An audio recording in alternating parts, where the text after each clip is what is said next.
Hello student, स्वागत है आपका ग्लोरियस स्टडी पॉइंट क्लासेस में। मैं Shivam Sharma. Students class 10th के जो उत्तराखंड बोर्ड के स्टूडेंट्स हैं उनके लिए वीडियो काफ़ी स्पेशल होने वाला है, क्योंकि कल उनका हिंदी का एग्ज़ाम है और उनको अभी कई बच्चे ऐसे हैं जिनको यही नहीं पता चल पा रहा है कि हमारे कौन से क्वेश्चन कितने नंबर के आएंगे और हमारे व्याकरण में किस टाइप के क्वेश्चन आएंगे। जो नया पैटर्न है 2023 में, जो पैटर्न फॉलो किया जाना है, उसमें किस तरीके का पेपर बनेगा, कितने क्वेश्चन आएंगे, तो सारा इस वीडियो में आपको क्लियर कर दूंगा कि संस्कृत का पोर्शन आपका कितने नंबर का रहेगा, संस्कृत में कैसे कैसे प्रश्न आपसे पूछे जाएंगे। तो वीडियो को लास्ट तक जरूर देखें ताकि आपको सारे कॉन्सेप्ट अपने क्लियर हो जाएं और पेपर में आप अच्छे मार्क्स ला सकें। तो आइए वीडियो को स्टार्ट करते हैं। चैनल पर नए हैं तो चैनल को सब्सक्राइब जरूर कर लें और बेल आइकन को प्रेस कर लें ताकि आपको लेटेस्ट अपडेट मिलता रहे। आइए वीडियो को स्टार्ट करें। सबसे पहले मैं आपको दिखा देता हूँ कि इस बार 2023 का पैटर्न कैसा रहने वाला है। उसके बाद जो है मैं दिन में भी एक वीडियो अपलोड करूँगा जो आपके लिए काफ़ी बेनिफिटेबल होगी, जिसमें आपको कुछ क्वेश्चन आंसर और कुछ आपको बताया जाएगा कि निबंध कौन कौन से आपने मेन जिनको हल्का हल्का लाइटली आप 1-1.5 घंटे के अंदर देख सकते हैं, जिससे आपका काफ़ी अच्छा स्कोर बन जाएगा। तो अभी आप सिंपल तरीके से देखें, इस बार जो पेपर है आपका 80 नंबर का आएगा। क्या क्या चेंजेस हैं आप ये देखेंगे। इस प्रश्न पत्र में 8 खंड हैं जिनको का खा गा डा डा करते हुए जा तक बांटा हुआ है। 8 खंडों में पूछे गए सही प्रश्नों का उत्तर देना आपको क्या अनिवार्य है। उत्तर यथासंभव क्रमवार लिखिए। प्रश्नों के अंक उनके सम्मुख अंकित हैं, यानी कहने का मतलब इनका क्या है, अगर आप उत्तर लिख भी रहे हैं तो एक सीरियल में लिखते जाइए। यथासंभव मतलब जैसा संभव हो सकता है आपसे उसी क्रम में आप उत्तर को लिख सकते हैं। ऐसा है तो आप आगे देखते हैं क्या है। यहाँ पे लिखा है निम्नलिखित गद्यांश को ध्यानपूर्वक पढ़ के उसके नीचे दिए गए उत्तरों को लिखिए। यानी आपने क्या करना है, पहले एक गद्यांश जो आपको दिया रहेगा उसको बिल्कुल ध्यान से आपको पढ़ना है, ठीक है। फिर उसी से रिलेटेड सारे प्रश्न जो आपके नीचे पूछे जाएंगे, जैसा कि मैं दिखा देता हूँ आपको यहाँ पे, इस तरीके से आपको प्रश्न पूछे जाएंगे जैसा यहाँ शो आउट किया हुआ है, ठीक है। इस तरीके से आपको प्रश्न पूछे जाएंगे। इन प्रश्नों के आपने क्या करना है, उत्तर देना है। तो देखिए मैं एक चीज़ आपको पहले बता दूं, पहले जो ये गद्यांश आता था 12 नंबर का आता था, बट अब क्या है ये आपका सिर्फ 7 नंबर का आएगा। ये देखिए एक बड़ा चेंजेस आपको यहाँ देखने को मिल रहा है कि ये गद्यांश पहले 10 या 12 नंबर में होता था, अब ये कितने नंबर का हो गया है, 7 नंबर का। आइए आगे बढ़ते हैं। अब यहाँ देखेंगे दिए गए संकेत बिंदुओं के आधार पर किसी एक पर विषय पर क्या करना है, निबंध लिखना है। 250 शब्दों में आप निबंध लिखेंगे। 2 आपको दिए गए उत्तराखंड में पर्यटन की संभावना और जनसंख्या वृद्धि का संकट।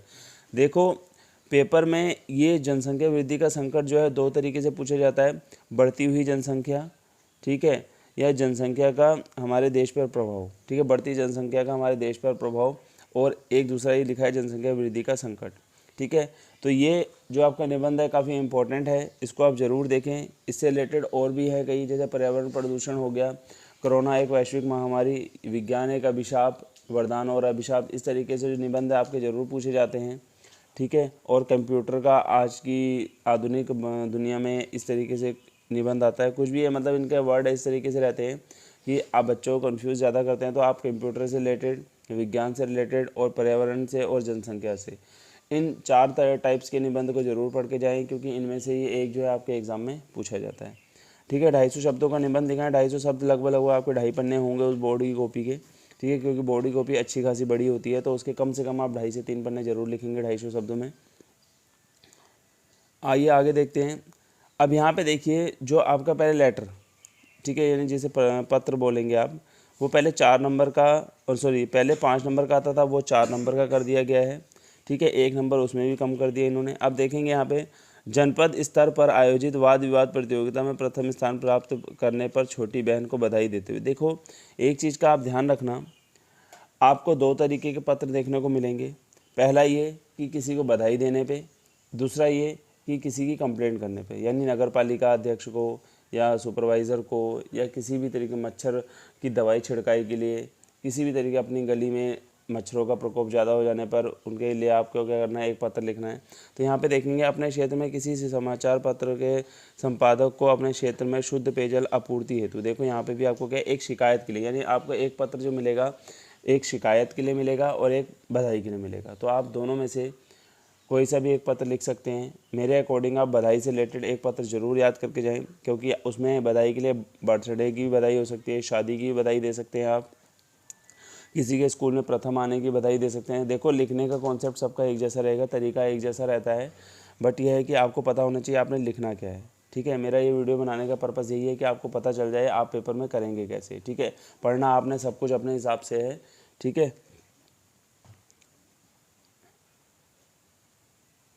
नेक्स्ट आप देख नेक्स्ट आप देखेंगे निम्नलिखित वाक्यों में से क्रियापद छांटकर उसका भेद लिखिए। ठीक है, पहला, बालिका गेंद खेल रही है, मछली तालाब में तैरती है। ठीक है, सेकंड आप देखेंगे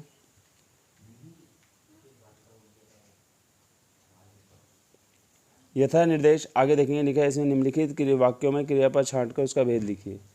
ठीक है, तो आपने क्या करना है, इसमें क्रियापद छांटना है और उसका भेद लिख देना है।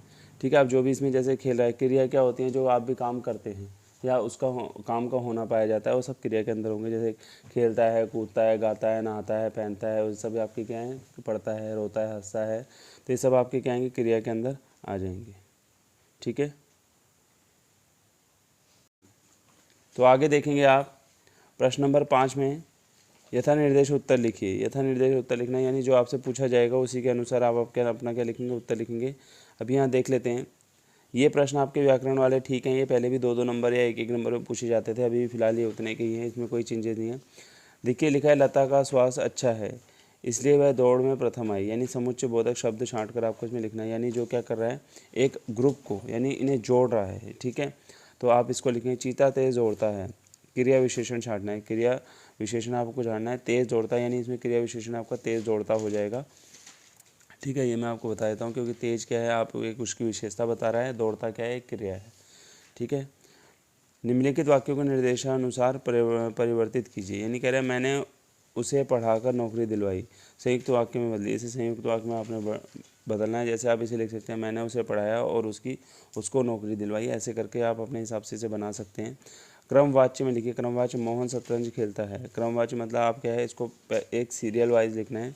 ठीक है, जैसे आप कह सकते हैं मोहन द्वारा शतरंज खेला जाता है, ऐसे करके आप इसे बना सकते हैं। निम्नलिखित का निर्देशानुसार उत्तर दीजिए।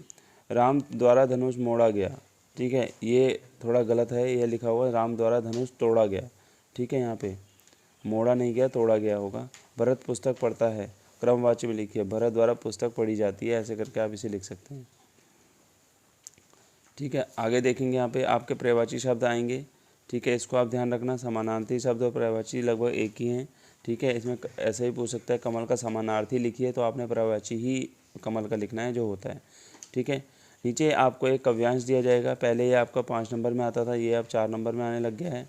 ठीक है, क्योंकि आपके क्वेश्चन अब कम हो गए हैं। ठीक है, इसी तरीके से आपसे प्रश्न पूछे जाएंगे। आगे देखते हैं, निम्नलिखित प्रश्नों के उत्तर दीजिए। ठीक है, अब यहाँ लेकिन 2 प्रश्नों के उत्तर दीजिए।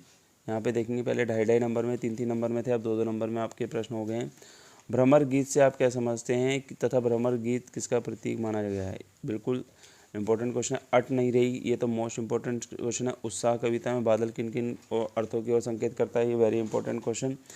कवि आत्मकथा लिखने से क्यों बचना चाहता है? Very important question. छाया मत छूना, ये सारे क्वेश्चन आपको जितने इन्होंने पेपर के अंदर यहाँ दिखा रखे हैं, ये सारे ही क्वेश्चन आपके इंपॉर्टेंट है। वेरी वेरी इंपॉर्टेंट क्वेश्चन है ये हर बार पेपर में पूछे जाते हैं। अधिकतर आप अगर प्रीवियस ईयर के 10 ईयर के क्वेश्चन भी उठा के देखेंगे तो उनमें आपको अधिकतर पेपर में ये सारे के सारे क्वेश्चन आपको मिल जाएंगे।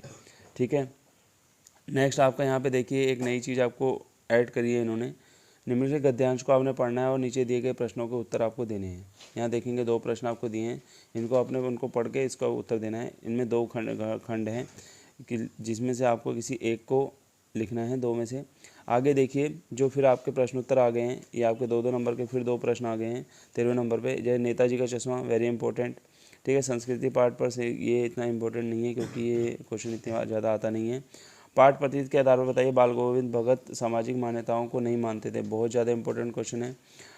हालदार साहब हमेशा चौराहे की पर रुकते और नेताजी को निहारते, ये वेरी इंपॉर्टेंट क्वेश्चन है। ठीक है, एक कहानी यह भी कि लेखिका का नाम बताइए, लेखिका के व्यक्तित्व किन, ये देख लेना, ये भी ठीक क्वेश्चन है। ठीक है, जिनको मैंने इंपॉर्टेंट बताया इन क्वेश्चनों को आप ज़रूर पढ़ेंगे। आगे देखेंगे यहाँ पे माता के आंचल यानी जो आपकी भाग 2 है कृति का, उसमें देखेंगे आप 6 नंबर के आपके क्वेश्चन पूछे जाएंगे। किन्हीं 3 प्रश्नों के आपने उत्तर देखना है। पहला क्वेश्चन वेरी इंपॉर्टेंट क्वेश्चन, हर बार पेपर में पूछा गया है, जॉर्ज पंचम की नाक जो है ये भी बहुत इंपॉर्टेंट है। एक है मैं क्यों लिखता हूँ और झिलमिलाते सितारों की रोशनी, नहाया गंतोक लेखिका को कैसे वो करती थी। ठीक है, ये भी वेरी इंपॉर्टेंट। शुरू के 3 क्वेश्चन वेरी इंपॉर्टेंट क्वेश्चन है। आगे देखेंगे संस्कृति यानी विनोदनी की बात करें, उसमें आपको एक सबसे पहले एक पैराग्राफ मिलेगा 6 नंबर का, इसको आपने लिखना है, ठीक है। फिर आपको अधोलिखित पद्यांश जो है मिलेगा इसमें, जिसको आपको पढ़ना है और इससे रिलेटेड आपको क्या करना है कि नहीं 2 प्रश्नों के आपको उत्तर देने थे 3 में से। संस्कृत में आपको काफ़ी चॉइस मिलेगी, तो संस्कृत का पोर्शन काफ़ी आपको हेल्पफुल रहेगा। 18वां क्वेश्चन जो है आपका, इसमें भी आपको एक पैराग्राफ दिया जाएगा जिनमें से आपको 3 प्रश्नों के उत्तर देने हैं, ठीक है। नेक्स्ट आपके फिलअप आ जाएंगे, यानी फिल इन द ब्लैंक्स, आपको जिनको क्या करना है, इनमें से कोई 4 आपको फिल इन द ब्लैंक्स करने हैं, 6 आपको दिए हुए हैं, ठीक है। 20वें नंबर पे देखें कि नहीं 4 प्रश्नों के आपने उत्तर देने हैं, ठीक है। कोई से भी 4 आप प्रश्न उत्तर दे सकते हैं। जा वाले में क्या लिखा है देखते हैं आगे। निम्नलिखित में से किन्हीं 4 वाक्यों का प्रयोग कीजिए, यानी किन्हीं भी 4 वाक्यों को पढ़ना है और उसका प्रयोग करके आपको इसे दिखाना है। तो आपके पूरे प्रश्न पत्र में 21 क्वेश्चन पूछे जाएंगे। पहले 18 या 19 प्रश्न आते थे, इस बार थोड़े प्रश्न बढ़ गए हैं, ठीक है। तो आप जो है पेपर की तैयारी अच्छे से कीजिए। आज के इस वीडियो में मैंने आपको यही बताना था कि आपके पेपर में किस किस तरीके से प्रश्न पूछे जाएंगे। तो आशा करता हूँ आपको वीडियो काफ़ी अच्छा लगा होगा, सारी चीज़ें समझ आ गई होंगी। और पेपर में फिर भी अगर आपको कोई डाउट है तो कमेंट करें, इवनिंग टाइम में मैं आपकी और हेल्प कर दूंगा, ताकि कल के एग्ज़ाम में आपको हिंदी में कोई दिक्कत ना पड़े। और अदर सब्जेक्ट जो हैं आपके मैथ्स इंग्लिश हैं और आपका SST साइंस वगैरह जितने भी हैं सबके वीडियो में अपलोड कर रहा हूँ, सारे वेरी इंपॉर्टेंट क्वेश्चन आपको मिल जाएंगे। मिलते हैं नेक्स्ट वीडियो के साथ। Thank you.